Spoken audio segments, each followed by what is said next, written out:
इनकी बेटियों को घर उठाकर ले गए हैं, लेकिन वो बदमस्त शराबे पीकर, अय्याशियां कर मुल्क लूटकर, आज जनाब गुंडागर्दी कर कहते हैं कि हम कौम को वहां से हिट करेंगे जहां से कौम को पता नहीं लगेगा, हम वोट को इज्जत दिलवाएंगे और त्यारों में बैठकर बाहर भाग जाएंगे। और एक कहता था मैं आजादी की जंग लड़ूंगा, मैं इनको रुलाऊंगा। अपनी बारी आई तो मगरमच्छ के आंसुओं से रोने लग पड़ा और बाबा जी ने कहा था न तुम हमें यूं सदमे देते, न हम यूं फरियाद करते, न राज खुलते सर बसता, न यूं रसवाइयां होती।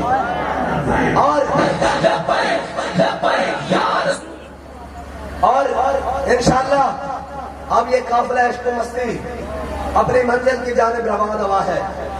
हमारे मुतालबात में ये भी मुतालबा दाखिल है कि हुकूमत पाकिस्तान फिलफौर, अगर अब बात खुली करता हूं, अगर मरी से लाहौर हेलीकॉप्टर और जहाज दही के कूड़े लेने जा सकते हैं तो पाकिस्तान से बेटी को लेने अमेरिका त्यारे क्यों नहीं जा सकते? ये बुजुर्ग बैठे हैं, ये बुजुर्ग बैठे हैं, इनको पता है नवाज शरीफ के दौर में जनाब पीसी बोरबन में दही खत्म हो गया सुबह नाश्ते के टाइम, तो वहां से त्यारा उड़ा और जनाब लाहौर दही लेने पहुंच गया गवान मंडी, और दही खत्म हो जाए तो त्यारा उड़ सकता है। अगर कौम की गैरत को कोई उठाकर ले जाए तो त्यारे क्यों नहीं उड़ सकते? शर्म करो, हया करो। और इंशाअल्लाह इकबाल ने कहा था गैरत बड़ी चीज है जहां में तगोदो में। हाँ, बेटियों की गैरत कौन को क्या पता हो, जो बेटियों के जिस्म देखते हो, जिनको डांस के शौकीन हो, जो जनाब इन जनाब के शौकीन हो, और वो हमारा मीडिया, आजाद मीडिया, जिसको ये बातें दिखाते हुए पाबंदी है। इकबाल कहता है तहजीब नबी है शीशा गरा, आदाब जुनू शायर मशरिक को सिखा दो। है इकबाल कहता है कि इन बेचारों के महकूम के हक में यही तरबियत अच्छी मौसीकी और सूरत के लिए इनमें नबातात। जहां यह बताओ कि लाहौर में फैशन शो हो रहे हैं, वहां हर किस्म के फैशन शो हो रहे हैं, ये जरूर कौम को तुमने बताना है, लेकिन ये नहीं बताना कि गर्मी में, तूफान में, बादशाह में, गर्म चलती लो में भी एक मोहम्मद अरबी के गुलामों का काफिला लाहौर की तरफ जाने में, इस्लामाबाद की तरफ जाने में। लेकिन नहीं बताना, क्यों नहीं बताना कि अल हज़र आईन पैगंबर से 100 बार अल हज़र, कहीं आश्कारा हो न जाए, कहीं शराब। और ये कहते हैं कि जनाब निजाम कैसे चलाएंगे। मैं सबको चैलेंज करता हूं, हुकूमत को भी, इनके माफियाज को भी, इनकी एटीएम मशीनों को भी, एक बंदा करप्ट साबित कर दो जिसके पैसे हमारे स्टेजों पर लगे हो, हमारी गाड़ियों के पेट्रोल पर लगे हो, हमारी जेबों पर लगे हो। हम मोहम्मद अरबी के फकीर अपनी जेबों से लगाकर अगर कराची से लेकर इस्लामाबाद तक जा सकते हैं तो ये मुल्क का कराची से लेकर पेशावर तक निजाम भी चला सकते हैं।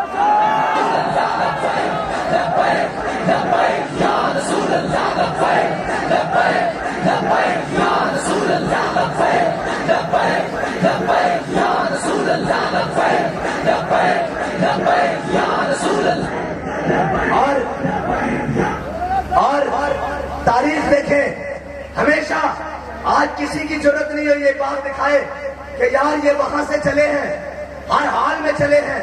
गर्मी भी बहुत थी, किसी ने किसी दुकान से जबरदस्ती मिनरल वाटर की बोतल उठाई हो कि नहीं हमें गर्मी बहुत लगी है, किसी एक ने किसी अपनी गाड़ी में जबरदस्ती किसी पेट्रोल पंप से पेट्रोल डाला हो, किसी एक ने किसी टोल प्लाजा से गुजरते वक्त कहा हो कि मैं इतने बड़े काफिले के साथ हूं, मैंने टोल टैक्स नहीं देना।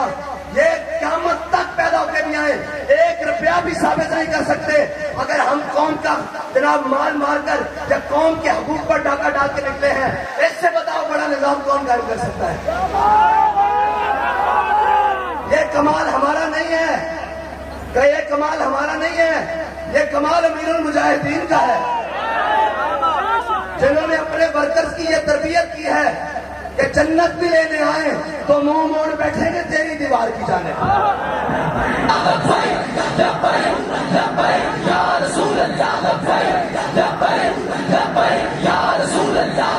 और हमें कहते हैं पहले भी बहुत लोग आए, कहीं ना कहीं सेटलमेंट हो गई, कहीं ना कहीं सौदे हो गए। मैंने कहा बच्चों पहले और थे टारलों पे बिकने वाले, तेरा मोहम्मद अरबी के गुलामों से पाला नहीं पड़ा। हाँ, वो और है जो ब्लू वीजों पर बिकते हैं, जो शेंजेन वीजों पर बिकते हैं, जिनकी कीमत सिर्फ एक चाय की प्याली या एक अफसर की मुस्कुराहट होती है। हमारे बाबा तो हमें बताकर गए हैं कि मर ही जाऊं जो इस दर से जाऊं, 2 कदम क्या बचे भी मारे गम, कुर्बे मसीहा छोड़कर। आज भी मेरे बाबा जी दी, आज भी मेरे बाबा जी दी, आज भी मेरे बाबा जी दी, आज भी मेरे बाबा जी दी, आज भी मेरे बाबा जी दी, आज भी मेरे बाबा जी दी, आज भी मेरे बाबा जी दी। तकलीफ ये होती है, मैं चैलेंज करता हूं इनको, और ये चैलेंज इस वजह से है कि हमारा भरोसा सिर्फ अल्लाह और उसके रसूल पर है। हाँ, सबब कुछ और है जिसको तू खुद समझता है। सवाल बंदा मोमिन का बेजरी से नहीं। हाँ, हमारा ईमान तो और पुख्ता होता है अगर कोई जनाब ऐसे मामला आ जाए, हम तो और मजबूत होते हैं। कोई गल नहीं, लुत्फे सजन दम बदम, काले सजन गा गा, इंज भी सजन वाव आते, उंज भी सजन वाव, ये तो गल ही कोई नहीं। ये जो कहते हैं ना कि मौलवी कैसे मैशत चलाते हैं, मैंने कहा रहने दो, एक वजारत जो तुम्हारा दिल करे हमारे सुपुर्द कर दो, और 1 साल के लिए, और तुम सारे ये पीडीएम वाले 13 और 14वां वो शैतान बख्त के तख्त से यकलख्त उतारा हुआ शख्स, तुमने कभी देखा है जीत के हारा हुआ शख्स?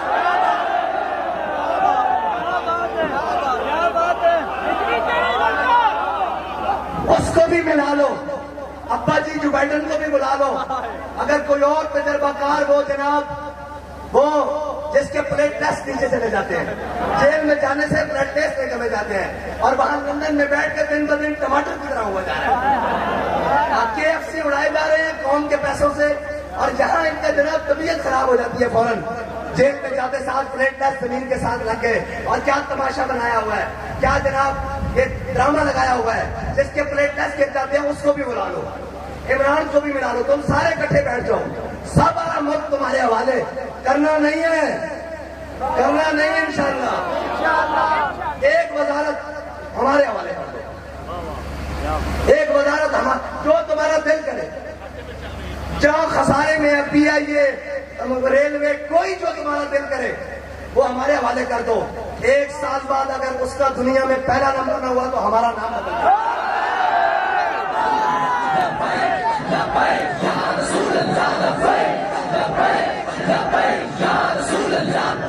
अगर कहते हो कि जनाब मईशत खतरे में है तो मईशत हमारे हवाले कर दो।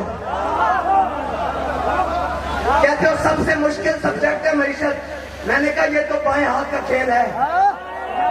हाँ, हजरत फारूक आजम ने कहा था कि जब कौम का अमीन और कौम का सरदार दयानतदार हो ना, तो कौम की रियाया पर तैनात नहीं हुआ करती। हमेशा परनालों से पानी नीचे साफ उतरते हैं तो नीचे साफ होता है, ऊपर से गंदा पानी हो तो नीचे भी गंदी निकलता है। हाँ, जब ऊपर इमरान खान हो तो नीचे फराग गोभी होती है। हाँ जी, और ऊपर जनाब नवाज शरीफ हो तो नीचे फवाद, हसन फवाद और जनाब आज चीमा होते हैं।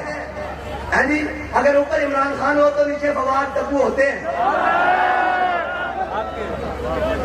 हाँ जी, और ऊपर जरदारी हो तो नीचे वो बीबी होती है जो मनी लॉन्ड्रिंग के लिए बाहर जाती है, और ऊपर जरदारी हो तो नीचे ओमनी ग्रुप होता है, और ऊपर जरदारी हो तो नीचे जनाब बैरियर टाउन, कभी बलोचिस्तान की जमीन सिंध के अंदर काट कर, कभी सिंध की जमीन बलोचिस्तान को काट के दी जाती है।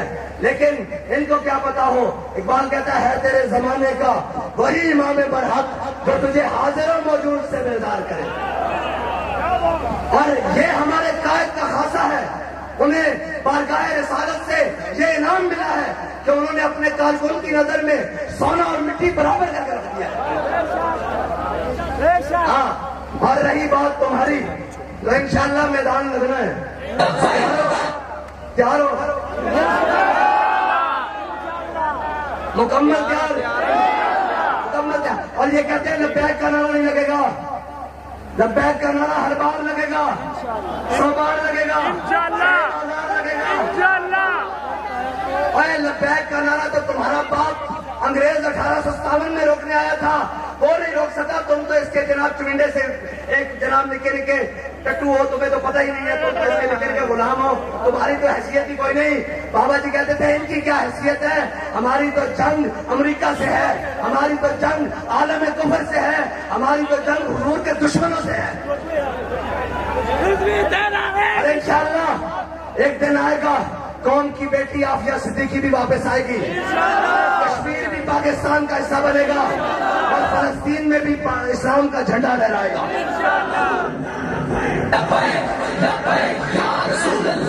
ऐसे नहीं भाई, इख्तितामी मराइल है।